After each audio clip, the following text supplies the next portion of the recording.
আসসালামু আলাইকুম। আমাদের এই ভাইটি একজন ভেটেরিনারি চিকিৎসক। গ্রামের একটি ছোট্ট দোকান রয়েছে যেখানে ছাগল, গরু কিংবা অন্যান্য পশু পাখির বিভিন্ন ওষুধ পাওয়া যায়। ভাইটি আমাদের কাছে এসেছেন তার শরীরে এই ধরনের চর্মরোগ নিয়ে, এবং দীর্ঘদিন ধরে তিনি দাউদের ওষুধ খেয়ে আসছেন। পরবর্তীতে আমি তাকে খুব ভালো করে এক্সামিন করে আমি তাকে আশ্বস্ত করলাম যে এটা আসলে দাউদ নয়, এটা সোরিয়াসিস। এবং এই সোরিয়াসিস কিন্তু সাধারণভাবে ত্বকের সমস্যা মনে হলেও এটা একটা সিস্টেমিক ডিজিজ। এটা থেকে কিন্তু বিভিন্ন জটিলতা হতে পারে।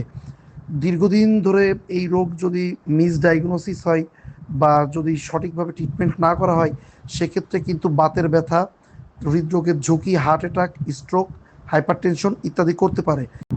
এছাড়া ওবেসিটি অর্থাৎ মোটা হয়ে যাওয়া, ইনসুলিন রেজিস্ট্যান্স হয়ে যাওয়া বা টাইপ 2 ডায়াবেটিক্সের মতো রোগ দেখা দিতে পারে।